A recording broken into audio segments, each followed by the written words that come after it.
السلام علیکم سر. وعلیکم السلام. حمزہ کیسے ہیں آپ؟ جی سر شکر اللہ کا. بلال صاحب آپ کی دعا ہے. بلال صاحب میرے آپ سے 2 سوال ہیں. بسم اللہ. سب سے پہلے آپ سے سوال ہے, میری والدہ نے آپ سے کچھ دن پہلے نا بات کی تھی. جی جی فرمائیے. جی انہوں نے کہا تھا اس کے لیے جیز کی ٹوکری صحیح رہے گی کہ گورنمنٹ صحیح رہے گی, تو آپ نے کہا تھا جیز کی یہ آگے جائے گا بچہ. کل میں نا کام کاڑا تھا ایک جگہ پہ. اچھا کل میں نا کام کاڑا تھا تو میرے بیگ میں سے نا ڈیوائسیں چوری ہو گئی ہیں. اس میں نا لوڈ تھا 3.5-4 لاکھ کا.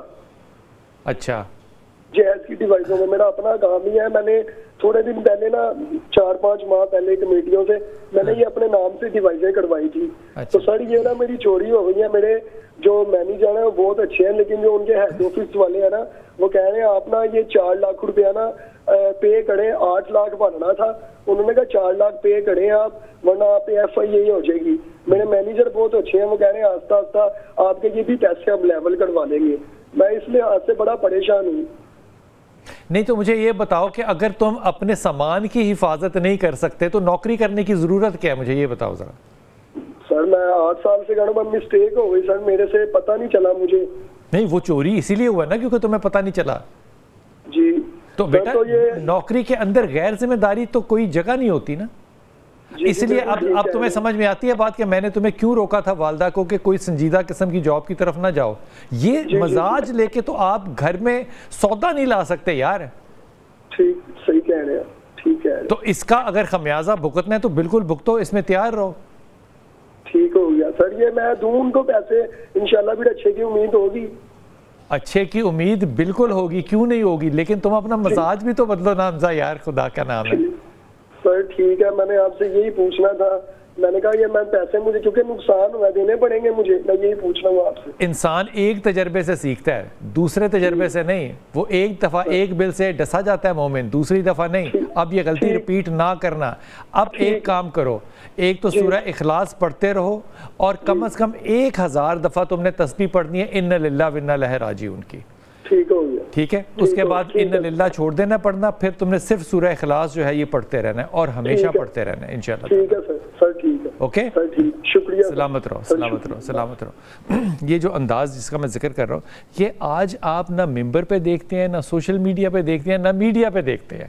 یہ مزاج کے اندر یہ اتنی خوبصورت بات آپ نے آج کر دی نا کہ مزاج نبی جو ہے یہی دین ہے. یہ مزاج علماء کے ساتھ تو آنا ہی چاہیے تھا نا. چلے میرے جیسے جہلوں کو نہ آئے, علماء کے ساتھ تو آنا چاہیے تھا نا.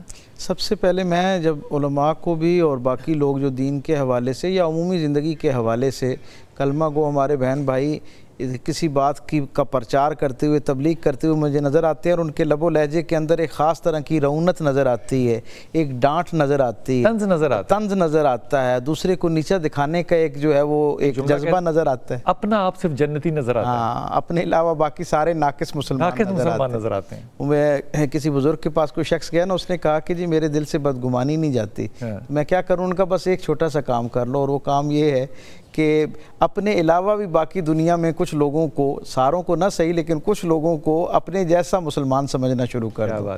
یعنی ہم باقیوں کو مسلمان تو سمجھتے ہیں لیکن اپنے سے ذرا کم سمجھتے ہیں, ناقص مسلمان سمجھتے ہیں. ایک تو یہ میں حیران ہوتا ہوں کہ یہ سارے لوگ جو اتنے باخبر اور با علم ہیں, جن کی ظاہری گفتگو سے یہ لگتا ہے کہ یہ بے خبر لوگ نہیں ہیں. کم از کم اگر بے علم نہیں بھی ہیں یا ہیں وہ ایک الگ بحث ہے, بے خبر لوگ نہیں ہیں. یہ کیسے ہو سکتا ہے کہ ان تک میرے رسول کی یہ بات نہ پہنچی ہو کہ اللہ کے رسول نے کہا کہ اللہ کی توہین کے بعد, جسے شرک کہتے ہیں, اس کے بعد سب سے بڑا گناہ دل آزاری ہے, خواہ وہ مسلمان کی ہو یا کافر کی ہو. یہ جملہ پھر کہیے. اللہ کے رسول صلی اللہ علیہ وسلم سے ہم تک یہ بات پہنچی, آقا کریم وحی میں دھلی ہوئی زبان سے ہمیں یہ بشارت دی, یہ خبردار کیا. حضور نے فرمایا کہ اللہ کے نزدیک اللہ کی توہین یعنی شرک کے بعد سب سے بڑا گناہ جو ہے وہ کسی انسان کی دل آزاری ہے, خواہ وہ انسان مسلمان ہو یا غیر مسلم ہو. انسان ہے, انسان صرف ہونا جو ہے. اور پھر حضور نے اسپیسیفکلی آگے مسلم اور غیر مسلم دونوں کو اس میں شامل اس لیے کر دیا تاکہ کچھ لوگ اس میں سے گنجائش نہ نکالنا کر دیں.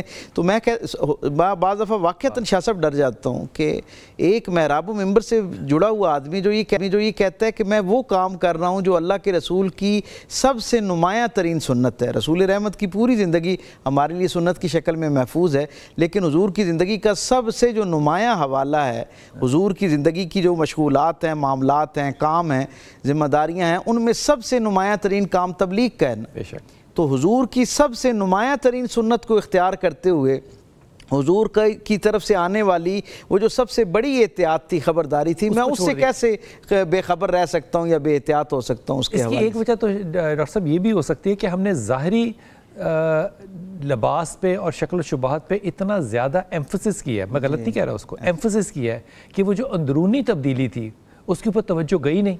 اصل میں باہر کا یہ جو ماحول ہے نا، اس کی چکا چوندی میں ہم اتنے یعنی محو ہو گئے اور اتنا ہمارا فوکس ہو گیا کہ وہ جو اصل ٹارگٹ تھا نا، اصل ٹارگٹ ابلاغ کا، تبلیغ کا، تو جو سامنے بیٹھا ہوا اللہ کا بندہ ہے نا، اس کا دل ہے اصل میں آپ کا ٹارگٹ.